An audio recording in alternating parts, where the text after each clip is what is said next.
வீட்டில் வச்சுருக்க வாஸ்து சரியில்லை, அதை நீங்கள் மாற்றிடுங்க அப்படின்ற மாதிரி சொல்கிறாங்க. அவங்கக்கிட்ட போகும்போது இது மாதிரி சொல்கிறாங்க. இப்போ உங்ககிட்ட வந்தால் நீங்கள் என்ன மாதிரி பலன் சொல்லுங்கள்? இந்த மாதிரி பிரச்சனைகளை பார்த்தீங்கன்னா சித்தர்கள் வந்து முன்னே சொல்லிட்ட மாதிரி நிறைய மூலிகைகள் சொல்லியிருக்காங்க. அந்த மூலிகைகளை வாங்கி அவங்க வீட்டில் வைக்கும்போது பார்த்தீங்கன்னா இந்த வாஸ்து பிரச்சனை கண்கூட நிவர்த்தியாக பார்க்கலாம். இப்போது சொந்த வீடுனா அப்படி சார். ஆனால் இன்னொரு பக்கம் வாடகை வீட்டில் இருக்கவங்களுக்கு கூட இதே பிரச்சனை நடக்குது. என்னென்னா வாடகை வீட்டுக்கு போகிறாங்க, அவங்க தொடர்ந்து அவங்க பசங்களுக்கு உடம்பு சரியில்லாமல் போது ஹாஸ்பிட்டல் போகிறாங்க, உடம்பு சரியில்லாமல் வீடை மாற்றி தான் ஆகணும். மாற்றினா அதே வீட்லேயும் அதே நடக்கிறப்போ அவங்க என்ன தான் சார் பண்ணணும்? ஜாதகம் பார்த்தா வீடு போடணும். இந்திய சூழலில் சித்தரோட மூலிகை விஷயம் சொன்னல, அந்த மாதிரி வந்து கல்லுப்பு சில விஷயம் இருக்குது. அதேமாதிரி கோரோஜனை சொன்னல, நெத்தில தான் கூட கோரோஜனை கல்லுப்பு சில விஷயங்கள்லாம் மூலிகைலாம் வைக்கும் போது வீட்டில் இன்னைக்கு சொன்னீங்களே இந்த வாடகை வீட்டில் இருக்கிற பிரச்சனை தீரும். ஒரு சிலர் கையில் வந்து பணமே நிற்காது, வாங்குறதும் தெரியாது, அது செலவாகிறதும் தெரியாது. அது எதனால சார்? அதுக்கு என்ன தான் பண்ண முடியும்? முக்கியமாக வீட்டில் காசு தங்கணுமா, 6 மணிக்கு வெள்ளிக்கிழமை ஈவினிங் விளக்கே தெரியுங்களா, போய்ட்டு கல்லு போய்ட்டு வந்து வைங்க. அடமான வச்ச நகையை மீட்கிறீங்க. அதே மாதிரி செவ்வாய்க்கிழமை அந்த பாண்டில் ஒன்று வச்சிங்கன்னா அந்த வச்ச நகையை சீக்கிரம் மீட்டுடலாம். அதே மாதிரி பார்த்தீங்கன்னா வந்து நாங்கள் அடமானம் வச்சு மீட்கிறீங்களா, அந்த நகை வந்து நம்மக்கிட்ட வந்துருச்சுன்னா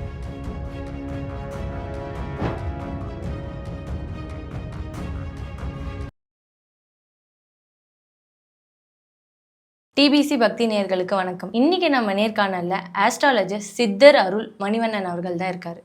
வணக்கம் சார். வணக்கம்மா. என்னோட ஃப்ரெண்டு ஒருத்தங்க இருக்காங்க, அவங்க கஷ்டப்பட்டு லோன் எடுத்து ஒரு வீடு கட்டுறாங்க. அந்த வீடு கட்டினதுக்கப்புறம் அந்த வீட்டில் நிறைய பிரச்சனைகள், அவங்க வீட்டுக்குள்ளேயே சண்டை நடக்கிறதா இருக்கட்டும், இல்லை அடிக்கடி ஹாஸ்பிட்டலுக்கு செலவு பண்ணுறதா இருக்கட்டும், இதெல்லாம் நடக்குது. சரின்னு போய் ஜாதகத்தை எடுத்துகிட்டு போய் பார்க்குறப்போ வந்து வீட்டில் வச்சுருக்க வாஸ்து சரியில்லை, அதை நீங்கள் மாற்றிடுங்க அப்படின்ற மாதிரி சொல்கிறாங்க. அவங்கக்கிட்ட போகும்போது இது மாதிரி சொல்கிறாங்க. இப்போ உங்ககிட்ட வந்தால் நீங்கள் என்ன மாதிரி பலன் சார் சொல்லுங்கள்? ரொம்ப நல்ல கேள்வி கேட்டிங்கம்மா. இப்போ வந்து ஒருத்தவங்க அடையாளமே பார்த்தா அவங்க வீடு தான். இப்போ நீங்கள் சென்னையில் இருக்கீங்க, இல்லை எந்த ஊராகட்டும், ஸோ எத்தனை கேட்பீங்க, வீடு சொந்த வீடான்னு கேட்பாங்க. இன்றைக்கி காலகட்டத்தில் பார்த்தீங்கன்னா பொருள் விற்கிற விலைக்கு வந்து பார்த்தீங்கன்னா வீடை கட்டுறது ரொம்ப பெரிய விஷயம். அந்த காலத்தில் சொல்லியிருப்பாங்க, கல்யாணத்தை பண்ணிப்பார் வீடை கட்டிப்பாருன்னு நம்ம முன்னோர்கள் சொல்லியிருக்காங்க. அது சாதாரண விஷயம் கிடையாது. ஏன்னா ஒரு வீடுன்றது பார்த்தீங்கன்னா நீங்கள் வாஸ்துப்படி தான் வீடை கட்டணும்னு பார்த்தீங்கன்னா ஒரு 3 ஏக்கரில் வாங்கி தான் வீடை கட்டணும். இன்றைக்கி பண்ணி பார்த்தீங்கன்னா கட்ட முடியாது எல்லாராலையும். இன்னும் சென்னை மாதிரி பெருநகரில் பார்த்தீங்கன்னா எல்லாம் ஒரு வீடு ஒட்டி தான் இருக்கும்.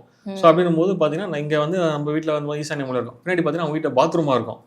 ஸோ அப்படின்னும் போது அது கெட்டு போச்சு. நீங்கள் இடிச்சுட்டு கட்டணும், ஏன்னா விற்கிற விலைவாசிக்கு பார்த்தீங்கன்னா யாரும் இடிச்சுட்டு கட்ட முடியாது. ஏன்னா அவங்க ஒரு செங்கலும் பார்த்தீங்கன்னா அவங்க ஆசையாக வாங்கி கட்டிருப்பாங்க இந்த வீட்டை. ஸோ இது இடிச்சு தான் ஆகணும், இந்த இடத்த மாற்றி தான் வைக்கணும் போது அது எவ்வளோ கஷ்டன்றது அந்த வீடை கட்டினவங்க தான் தெரியும். நம்ம ஈஸியாக சொல்லிடலாம், ஸோ இந்த பிரச்சனை இருக்குது, நீங்கள் இடிச்சிடுங்க, இதை இடிச்சுட்டு மாடிஃபை பண்ணிங்கன்னா சரியாயிடும்லாம். அந்த சொல்கிறது ஈஸி, அதை செய்கிறது அவங்களுக்கு தான் தெரியும் அந்த கஷ்டம். ஆல்ரெடி அவங்க கடனில் இருக்காங்க, குடும்பத்துலையும் பிரச்சனை இருக்குது. ஸோ அப்படின்னும் போது நம்ம பிரச்சனை மேலே பிரச்சனை கொடுக்கக்கூடாது, அவங்களுக்கு பணத்தை விரைவும் ஏற்படுத்தக்கூடாது. இந்த மாதிரி பிரச்சனைகளை பார்த்தீங்கன்னா சித்தர்கள் வந்து முன்னே சொல்லிட்ட மாதிரி நிறைய மூலிகைகள் சொல்லியிருக்காங்க. அந்த மூலிகைகளை வாங்கி அவங்க வீட்டில் வைக்கும்போது பார்த்தீங்கன்னா இந்த வாஸ்து பிரச்சனை கண்கூட நிவர்த்தியாக பார்க்கலாம். அது என்ன பண்ணணும் பார்த்தீங்கன்னா பெரிய விஷயம் இல்லை. சில மூலிகைகள் பார்த்தீங்கன்னா காட்டு மூலிகைகள் இருக்கும், சிலது வந்து பார்த்தீங்கன்னா நாட்டு மூலிகைகள். காட்டு மூலிகை காட்டுலாம் கிடைக்கும். நாட்டு மூலிகை நம்ம வீட்டு பக்கத்தில் இருக்கல, குப்பமணி கீரை, வேப்பலை மரம், அந்த மாதிரிலாம் இருக்கல சில மூலிகை. ஸோ இந்த என்ன பிரச்சனை, அதுக்கேற்ற மூலிகை வந்து நம்ம வீட்டில் வந்து வச்சு அதை பூஜை பண்ணால் போதும். பெருசாக ஒன்றும் பூஜை அதெல்லாம் இல்லை. நீங்கள் சாமி ரூமில் வச்சு ஊதுவத்தி காட்டுறீங்களா, அந்த மாதிரி ஊதுவத்தி காய்ச்சி வச்சாலே போதும். அது நிறைய விஷயங்களை பண்ணும். அதை தாண்டி நீங்கள் சித்தர்கள் ஃபோட்டோவில் வைக்கும் போது பார்த்தீங்கன்னா அங்கே வந்து பார்த்தீங்கன்னா அந்த வாஸ்து கோளாறு நிவர்த்தி ஆகும். மற்றபடி பெரிய செலவே கிடையாது. நீங்கள் சித்தர்கள் முறையில் வந்துட்டீங்கன்னாங்களேன், மூலிகை வச்சா போதுங்க. மற்றபடி வீட்டை இடித்து கட்டுறதோ உடச்சி கட்டுறதோ, இந்த சில கிறிஸ்டல் என்னன்னு சொல்லுவாங்க, இந்த பிரமிடு எந்திரம் அதெல்லாம் வச்சாலே வந்து சரியாகமான ஆகும். ஒரு பர்டிகுலராக டைம் மட்டும் தான் ஒர்க் ஆகும், அது நிரந்தரமான ஆகாது. ஸோ இதுன்னும் போது உங்களுக்கு செலவும் கிடையாது, நிரந்தரமான ஒரு ரெமெடி கிடைக்கும் போது சித்தர்கள் சொன்ன அந்த வழிமுறை, இது நான் சொல்கிறது கிடையாது, ஆல்ரெடி சொல்லி வச்சுட்டு போனது, அதை நான் ஜஸ்ட்டு சொல்கிறேன், நான் ஒரு டூல் தான். அதை நீங்கள் வைக்கும் போது பார்த்தீங்கன்னா இந்த பிரச்சனை கண்கூட கிளியர் ஆகும் உங்களுக்கு. ஏன்னு சொல்கிறேன் பார்த்தீங்கன்னா, எனக்கு தெரிஞ்ச ஒரு ஃபேமிலி பார்த்தீங்கன்னா வந்து நீங்கள் சொன்ன போது உங்கள் ஃப்ரெண்டு மாதிரி தான் அதுவும் கனெக்ட் ஆகும், அதே தான். ஸோ வீடை கஷ்டப்பட்டு கட்டிட்டாங்க, வாஸ்துபடி பார்த்தீங்கன்னா 2 மிஸ்டேக். அவங்களும் வந்து பார்த்தீங்கன்னா பிரபல வாஸ்து நிபுணர்லாம் கூப்பிட்டு கேட்டிருக்காங்க, சார் என்ன சார் இது உடச்சி இது பண்ணிடுங்க சார் ஆல்ரெடி கஷ்டத்தில் இருக்கோம், என் அப்பா வேறு ஹாஸ்பிட்டல் பெட்டில் இருக்கார், அவருக்கு ஆப்ரேஷன், அதுக்கு செலவு பண்ணி ஆகணும். ஸோ இதை உடைக்கும் போது என்ன சார் பண்ண முடியும், எனக்கு வந்து உடச்சிட்டு திருப்பி கட்ட முடியாது, ஃபுல்லாக கிளாக்கு, எங்கள் அப்பா ஆப்ரேஷன் பணத்தை ரெடி பண்ணுறது எனக்கு கஷ்டப்படுறேன், இது கட்டினா இல்லை சார், நீங்கள் கட்டினா தான் சரியாகும், எல்லாம் மொத்தமாக காலியான பயமுறுத்திட்டு போயிட்டாங்க. ஸோ அப்படிங்கும்போது அவர் இன்னொரு ஃப்ரெண்டு சொல்லி வரும்போது சொன்னேன், சார் முதல்ல இந்த ஜீவசமாதி போயிட்டு வாங்க, கொஞ்சம் பிரச்சனை தரணும். ஆனால் போயிட்டு வந்து அவர் ஒரு 15 நாள் 20 நாள் கழிச்சு ஃபோன் பண்ணேன், எங்கள் அப்பாவுக்கு ஆப்ரேஷன்லாம் முடிச்சிட்ட அப்புறமா சார் இப்போ சொல்லுங்கள் சார், நான் கொஞ்சம் ரிலீஃப் ஆகிட்டேன் சார், நீங்கள் போய்ட்டு வர சொன்னீங்க, எனக்கு ஏதோ தெரியுது சார். சார் இந்த மூலிகை வீட்டில் வைங்க, இந்த சாமி ஃபோட்டோ வாங்கி, அதாவது சித்தர்கள் ஃபோட்டோ, சுவாமி ஃபோட்டோ, இந்த 18 சித்தர்கள் ஃபோட்டோ இருக்கும், அதில் சில மூலிகைகளை வச்சு நீங்கள் பூஜை பண்ணி கொடுக்கும்போது வச்சிங்கன்னா பிரச்சனை தீர்ந்து சாப்பிடலாம் சார்னா அவர் அந்த மாதிரி வாங்கி வச்சு மாட்டி இது பண்ணுறாரு. ஸோ அப்படின்னும் போது பார்த்தீங்கன்னா இன்றைக்கி அவங்க எந்த டவுனில் இருந்தாங்களோ இப்போ திருப்பி வந்து பார்த்தீங்கன்னா பழைய நிலைமைக்கு வந்துட்டாங்க, அதோட மேலே வந்துட்டாங்க. ஸோ இதுதான் வந்து சித்தர்கள்கிட்ட போகிற விஷயமே. செலவே இல்லாமல் நீங்கள் வந்து பார்த்தீங்கன்னா உங்களுக்கான ஒரு நிரந்தர தீர்வு இதுதான் சித்தர்களோட ஜீவசமாதி. அவங்க சொன்ன விஷயங்களாகட்டும் இதுதான்மா. இப்போ சொந்த வீடுனா அப்படி சார், ஆனால் இன்னொரு பக்கம் வாடகை வீட்டில் இருக்கவங்களுக்கு கூட இதே பிரச்சனை நடக்குது. என்னென்னா வாடகை வீட்டுக்கு போகிறாங்க, அவங்க தொடர்ந்து அவங்க பசங்களுக்கு உடம்பு சரியில்லாமல் போது ஹாஸ்பிட்டல் போகிறாங்க, உடம்பு சரியில்லாமல் வீடை மாற்றி தான் ஆகணும். மாற்றினா அதே வீட்லேயும் அதே நடக்கிறப்போ அவங்க என்ன தான் சார் பண்ணணும்? ஜாதகம் பார்த்து தான் வீடு போகணுமா? அப்படி கிடையாதுமா. இப்போ நீங்கள் வாடகை வீடாக இருக்கீங்க, நீங்கள் வீடை மாற்றிடுறீங்க, அது ஹவுஸ் ஓனர் பிரச்சனை. இப்போ நீங்கள் வாடகை வீடு போயிட்டீங்க, சிலர் பார்த்தீங்கன்னா லீஸ் எடுத்து போயிருப்பாங்க வீடு, 1 வருஷம் 2 வருஷம் லீஸுக்கு போயிருப்பாங்க. ஸோ அப்படின்னும் போது அந்த வீடை காலி பண்ண முடியாது. இல்லை நான் லீஸை முடிச்சிருன்னு சொன்னாலுமே வந்து பார்த்தீங்கன்னா ஹவுஸ் ஓனர் ஒத்துக்க முடியாது. ஆனால் ஆல்ரெடி அவங்க வேறு கமிட்மெண்ட் இருக்கும், அவங்க போயிருப்பாங்க. ஸோ இது வாடகை வீடு, நம்ம வந்து வீட்டை உடச்செல்லாம் கட்ட முடியாது.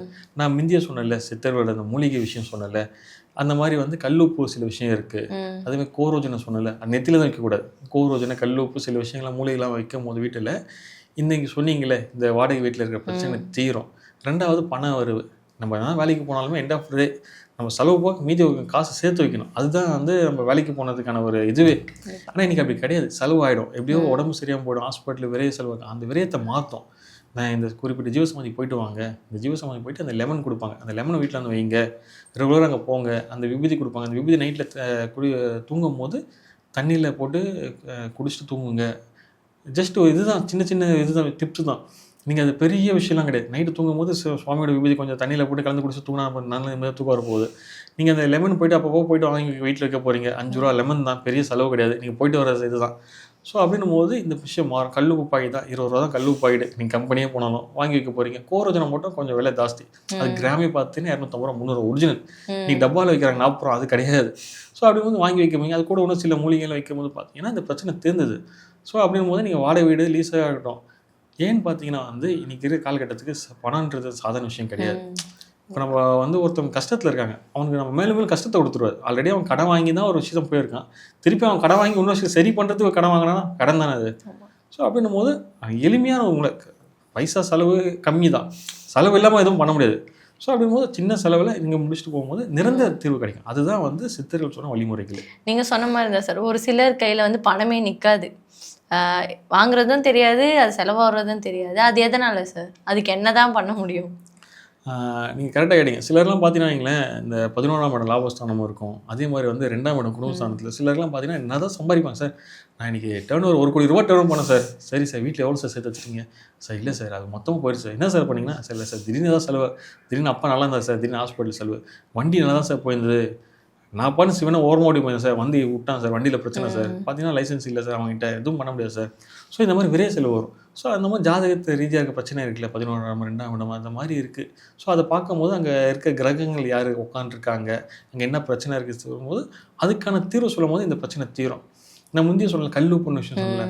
கல்லுப்பு வீட்டில் வாங்கி வைக்கும் போது அதுக்குன்னு சில குறிப்பிட்ட டைம் இருக்குது. அதாவது சொல்லிடுற தப்பு இல்லை, வெள்ளிக்கிழமை வீட்டில் விளக்கேற்றுறீங்களா 6 மணிக்கு, 6 மணிக்கு விளக்கேற்றி முடிச்சோன்னா கல்லுப்பு பாக்கெட் வாங்கி வைங்க வீட்டில். அந்த கல்லுப்பு சேர என்னன்னா செல்வம் சேரும். நீங்கள் சொன்னீங்களே அந்த செலவு கையில் காசு நிற்க மாட்டேது, அந்த பிரச்சனை தீரும். ஸோ அந்த கல்லுப்பு நிறைய சேர்ந்து சின்ன சார் பண்ணுறது, டெய்லி குளிக்கும் போது கல்லுப்பு போட்டு குளிங்க. நீங்கள் வீட்டில் யூஸ் பண்ணுறீங்களா சமையலுக்கு, அசைவம் சமைச்சாலும் பரவாயில்ல, கல்லுப்பு எடுத்து சமைங்க. ஸோ அப்படின்னும் போது டெய்லி கல்லுப்பு போட்டு குளிக்க நிறைய விஷயங்களுக்கு கல்லுப்பு போட்டு குளிக்கின்ற மாதிரி சாதாரண விஷயம் கிடையாது. நீங்கள் டெய்லி குளிக்கும் போது தண்ணியில் கல்லுப்பு போட்டு குளிச்சிங்கன்னா அது உங்கள் உடம்புல நெகட்டிவிட்டி எடுத்துடும். அடுத்து நீங்கள் போகிறீங்க, 4 பேரை பார்க்குறீங்க, நல்லவனா கெட்டவனா தெரியாது. ஸோ அது உங்களை ப்ரொடெக்ட் பண்ணும். அதுதான் நம்ம வந்து நம்ம கங்கா நீராடல் சொல்லுவாங்கள்ல, புனித நீர், அது சமுத்திர நீராடல் சொல்லுவாங்க. ஸோ கல்லுப்பு கடல் தான் வருது. ஸோ அது வந்து அந்த ஒரு இதுக்கு சமம். அது நீங்கள் கல்லுப்பு போட்டு குளிக்கிறன்ற சாதாரண விஷயம் கிடையாது. ஸோ அந்த மாதிரி நீங்கள் பண்ணனா மற்ற விஷயங்களை மாறும். முக்கியமாக வீட்டில் காசு தங்கணுமா, 6 மணிக்கு வெள்ளிக்கிழமை ஈவினிங் விளக்கே தெரியுங்களா, போய்ட்டு கல்லுப்பு போய்ட்டு வந்து வைங்க, லட்சுமி கடாச்சும் உண்டாகும். ஆட்டோமேட்டிக்காக உங்களுக்கு தெரியாமல் நிறைய காசு சேரும். இன்னொன்று, இப்போ நீங்கள் வந்து நகை வாங்குறீங்க, தங்க நகை வாங்குறீங்க, எல்லாம் பார்த்தீங்கன்னா வந்து வெள்ளிக்கிழமை வாங்க, வேலைக்கிழமை வாங்க, புதன்கிழமை வாங்க, செவ்வாய்க்கிழமை யாரும் வாங்க மாட்டாங்க. ஆக்சுவலாக செவ்வாய்க்கிழமை பார்த்தீங்கன்னா வந்து மங்களவாரம் இருக்குது சான்ஸ்கிரிட்டில், அதுதான் செவ்வாய்க்கிழமை. செவ்வாய்க்கிழமை நீங்கள் 12 மணிக்கு 1 மணிக்குள்ள வாங்கினீங்கன்னா தங்கம் வாங்கினா, தங்கம் நீங்கள் சின்ன ஒரு பொட்டு தங்கம் வாங்க நிறைய சேரும். ஏன்னா இதுதான் சூட்சமம். அதே மாதிரி நீங்கள் நகை அடமானம் வைக்கிறீங்க, இல்லை அடமானம் வச்சு நகையை மீட்கிறீங்க. அதுவே பார்த்தீங்கன்னா செவ்வாய்க்கிழமை அந்த பானையில் ஒன்று வச்சிங்கன்னா அந்த வச்சு நகையை சீக்கிரம் மீட்டுடலாம். அதே மாதிரி பார்த்தீங்கன்னா வந்து நாங்கள் அடமானம் வச்சு மீட்கிறீங்களா, அந்த நகை வந்து நம்மகிட்ட வந்துருச்சுன்னா திரும்பி நம்ம விட்டு போகாது. ஸோ இந்த மாதிரி நிறைய சூட்சமங்கள் இருக்குது அந்த செவ்வாய்க்கிழமையில். நீங்கள் கடன் கொடுக்குறீங்களா, செவ்வாய்க்கிழமை மார்னிங் 6 to 7 கடனை கொடுத்துருங்க. செவ்வாய்க்கிழமை முடிஞ்சாலும் கடனை வாங்காதீங்க, கடன் வாங்க தவிர்க்க பாருங்கள். ஸோ அப்படிங்கும்போது நீங்கள் வாழ்க்கையில் சேஃபாக சூப்பராக வாழலாம். இந்த மாதிரி நிறைய விஷயங்கள் நம்ம சித்தர் முன்னோர்கள் சொல்லிட்டு போனது. நான் சொன்னது எதுவுமே இல்லை, எல்லாமே ரெஸ்ட்டாக சொல்லி வச்சு நான் சொல்கிறேன், அவ்வளோதான். இந்த மாதிரி நிறைய விஷயங்கள் இருக்குது செவ்வாய்க்கிழமை கடன் அடையிறதுக்கான நிறைய விஷயங்கள் இருக்குது செவ்வாய்க்கிழமையில். ஸோ அப்படின்னும் போது நம்ம அதுக்குன்னு சில ஜீவசமாதிகள் இருக்குது, அங்கே போனீங்கன்னா கடன் எப்படியாப்பட்ட கடன் அடைஞ்சிரும். இதுதான் விஷயங்க.